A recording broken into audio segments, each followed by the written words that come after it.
Isa nga po mga idol ang Minnesota Timberwolves sa pinakamainit na kupunan ngayon sa pagkapanalo nila ng 4 sa huling laro na nagpaangat sa kanilang record sa 25-13. Simula rin naman sa bagsak nilang standings, nakaangat na nga sila sa West, pero sa kabila ng magandang performance hindi pa rin sila kontento sa kasalukuyang lineup. Base sa report ni Chris Haynes, plano ng front office ng Wolves kumuha ng bagong player, especially bagong gwardiya na makakatulong kay Anthony Edwards sa backcourt. At isa sa mga target na lang kunin si Coby White ng Chicago Bulls na kasalukuyang available na sa market. Posible nga nila itong gamitin bilang kanilang bagong point guard na papalit sa kanilang pwesto sa kanilang veterano na si Mike Conley. Mas agresibo ito sa offense at scoring, kaya siguradong kapag nakuha nila ito sa Chicago Bulls, mas lalakas lalo ang kanilang lineup at mas magkakaroon ng katulong si Anthony Edwards sa opensa.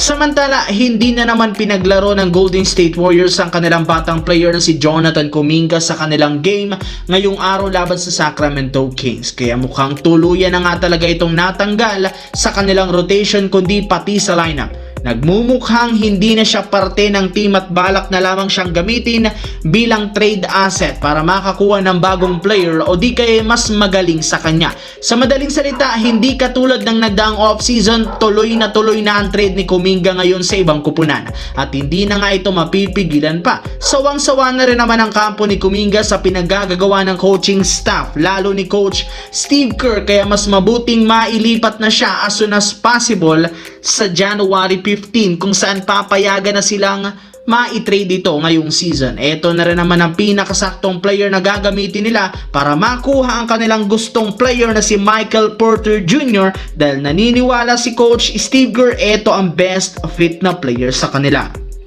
Samantala, sinubukan na nga sana mga idol ng Los Angeles Lakers na makapag-comeback sa kanilang game laban sa Milwaukee Bucks matapos ang kanilang ginawang scoring run sa fourth quarter. Ngunit nauwi lamang nga ito sa wala matapos sila ditong matalo na hindi ikinatuwa ng napakaraming mga fans. May ilang mga analyst ang nagsabi hindi nga daw talaga isang legit na contender ang Lakers in terms of physicality at defense. Sa tuwing nagiging physical nga ang kanilang kalaban, bigla nga silang nanlalamya sa galaw, depensa ng mga player. Kaya upang masolusyonan ito, kailangan kumuha ng mga bagong malalaro sa market. Kailangan nga po nilang tanggalin ang kanilang mga players na wala masyadong ambag at gamitin na lang ito bilang trade offer. Kabilang sa mga player na balak tanggalin, sina Dalton Knecht, Gabe Vincent, Maxi Kleber at syempre ang ilang mga tradable draft pick.